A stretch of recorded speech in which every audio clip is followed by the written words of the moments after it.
this episode, we're going to talk about one of the most popular Batman graphic novels of all time. Batman Year One, produced by Frank Miller and David Mazzucchelli, retells the origin story of the Dark Knight in a more realistic and in-depth manner. There are a couple of pages and panels that I would like to highlight in this video to help understand the hero's journey, voice characterization, and visual techniques. You're watching Comic Breakdown. I'm Brian, and I'm going to analyze this timeless masterpiece and help you understand more of what's happening between the panels. So, what is the hero's journey, you say? Well, I would recommend you click on the link in the description and hear about that before watching this. If you don't feel like clicking on the link below, here's a quick lesson. The hero's journey is a basic template for making stories that can be applied to many ancient myths and modern-day adventures. The hero or main character goes through a set of 12 steps throughout the whole story. Now, this story takes place in a span of 12 months and is divided into 4 chapters, which is printed as issues 404 through 407. I would like to point out that the story is as much Gordon's story as it is Batman's, which we realize from the first panel of the story, which involves Gordon arriving at Gotham by train, and then the next few panels we see Bruce arriving by plane. Frank Miller sets this comparing and mirroring effect on these characters throughout the story.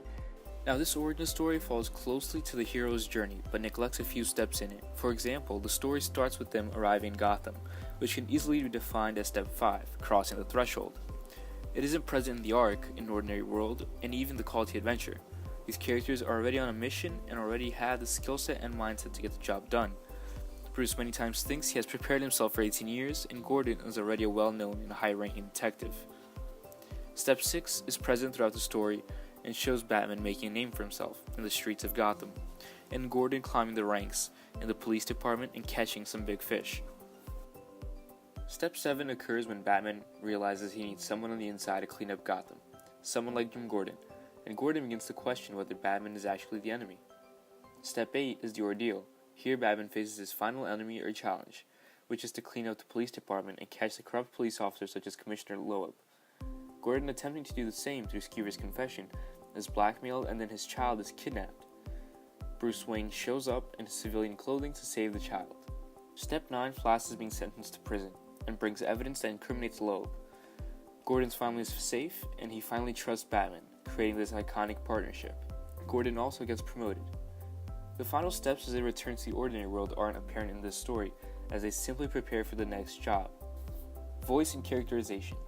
Right off the bat, we see a comparison of Jim Gordon and Bruce Wayne's arrival. But here we notice the writer's way of differentiating Gordon and Wayne. They have different tones and are written in different ways.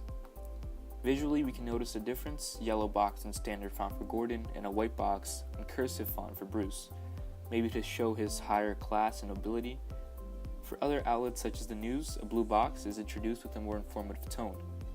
It is possible to notice how Bruce is a man of few words and very pensive through the use of more picture-specific dynamic, giving more emphasis to his actions and imagery. He feels for his city and he wants to save it. Jim Gordon is very serious as well, and very similar to Bruce's intentions to do what is right for Gotham. He demands authority and respect from Flash.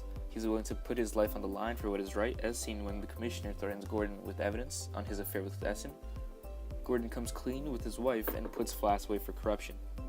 Through these rough beginnings, Frank Miller makes these characters relatable and humane. They all seem real, and through this makes the story sound possible. Visual techniques. David Mazzucchelli does an amazing job with the art in this comic, and if it were not for him, we wouldn't get this in-depth story of the Dark Knight. The panels are built around one event at a time, and many times there are panels showing moments in time with different angles and perspectives. This is used to show in-depth facial expressions and to focus on key symbols. Each panel has a purpose and nothing is there to fill in space. Throughout the story, pages are divided into about 2/3 Gordon and 1/3 Bruce, or vice versa. This helps keep the flow and bind together both characters. Weather changes throughout the story makes an impact to the scenery. Characters are soaked under the rain, and you can see how Mazzucchelli uses vertical lines in this page to show rain and the curved lines to show puddles on the ground. Some palette changes with the tension the story rises. When Bruce is out trying to beat up some thugs early on, the artist uses some pinks and continues to use these colors when Bruce is cornered by cops and later when he meets Skeevers. Frank Miller and David Mazzucchelli create this comic with a great story and vibrant art.